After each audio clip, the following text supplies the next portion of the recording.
Galing pang Maynila si boss. Dito lang naayos. Pabalik-balik ako. Pero dito, tumino agad. Iba talaga pag may alam talaga, eksperto sa ginagawa. Agad na ayos. Salamat. Thank you kay Master. Master. Ang ginagawa natin ay Honda.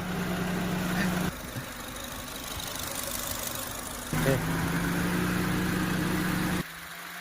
Yun lang ang problema nito. Yan mga kamaster. Salamat, Master. Kanina problema ko, mainit.